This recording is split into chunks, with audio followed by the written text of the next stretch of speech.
Hi, and welcome to the highlights for 3-2, the Spires of the Tower of Latria.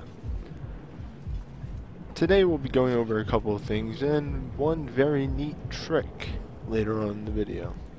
Well, a couple actually. I like a lot of things I show off here. First thing we're going to show off is how to fight the Gargoyles. Just a quick overlook of our equipment.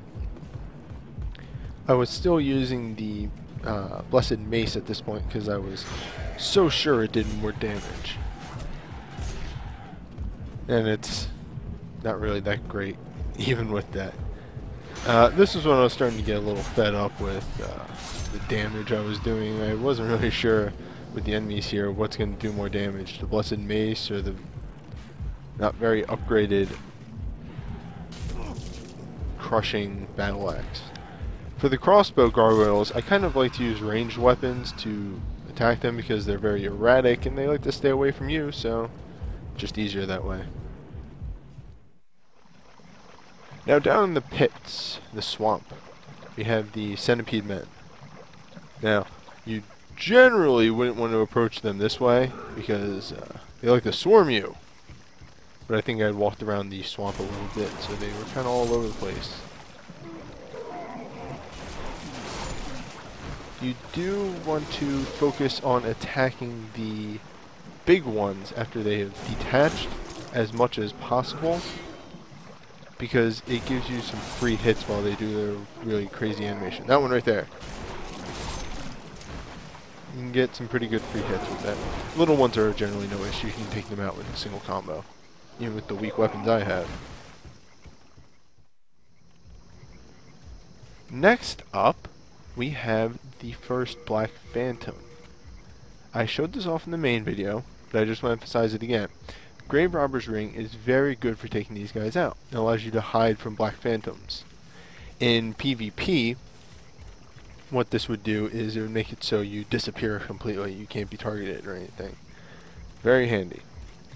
But now, and I probably could have started this up a little closer, but just watch how I can just run right up onto this guy.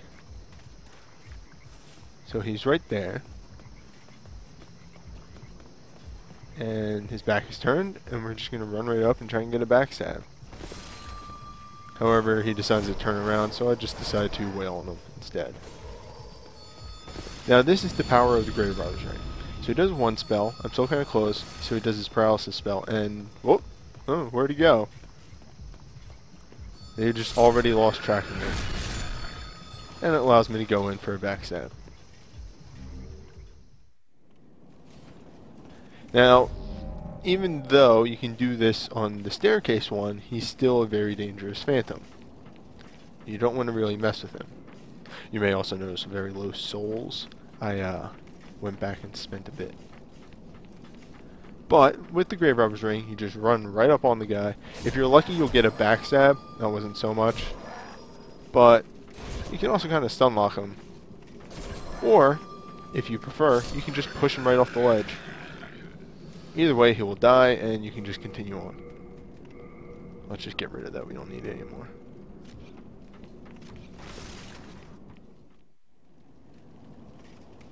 And now for my favorite little trick.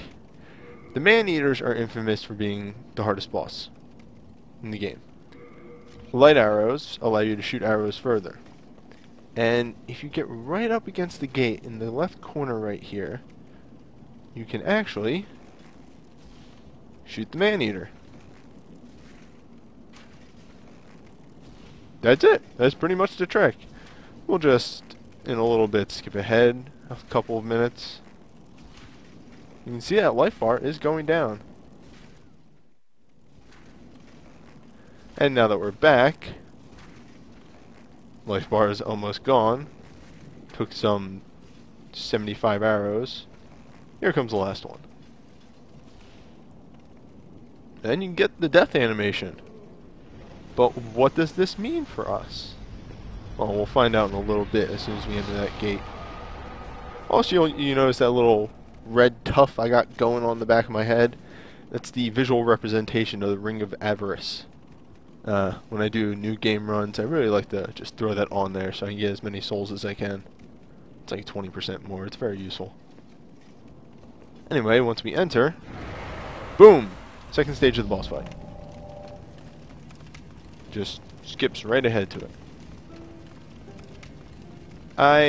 When I first learned about this, and I had to try it out, I thought it would be pretty funny if, like, due to flags, because there was never a first one, the second one just never shows up at all. But we do at least get somewhat of a fight. Now, let's go into a bit of strategy for fighting the second Maneater. The first one is just a damage race. That's plain and simple. We express this very well in the main video. You want to bring your best damaging weapons, but not anything that, you know, slows you down too much, because then you'll get knocked off by the Maneater. You really want a quick and fast weapon. Big weapons will work, but they have to do a lot of damage with that one hit. You'll remember in the main video, as soon as I saw that, 200 damage that the meat cleaver was doing, I immediately said, nope, that's not gonna work, and just switched to Northern Regalia right away. That's why, like, you know, I really wanted to show off the trick to killing him. That was a little scary right there. I almost got knocked off, because I was fairly sure I wouldn't be able to out-damage him.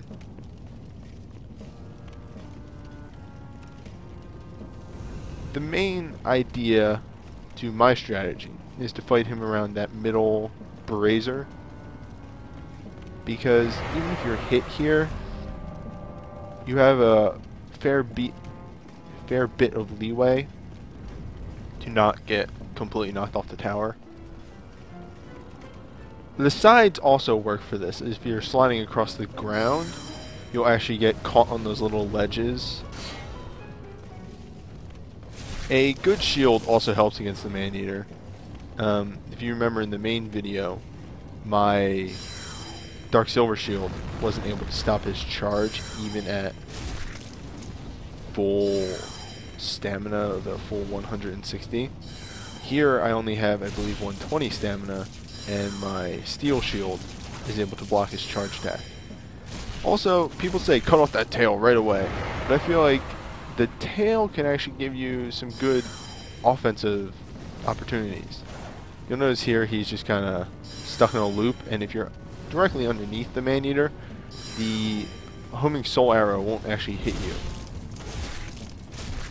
Also, when he does the enraging attack, that's good for some, like,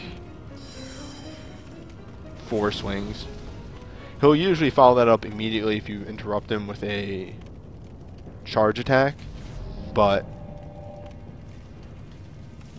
you know, as long as you know that, you can just jump out of the way. I actually get caught in the rubble right there. It was so weird.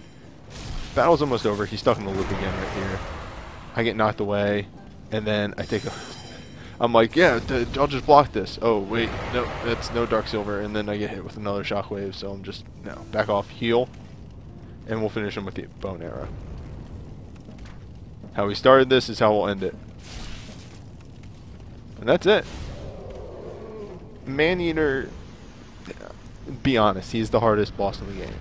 People will say other bosses are harder. He's the hardest, in my opinion. But, you know, a cool head will help you beat him.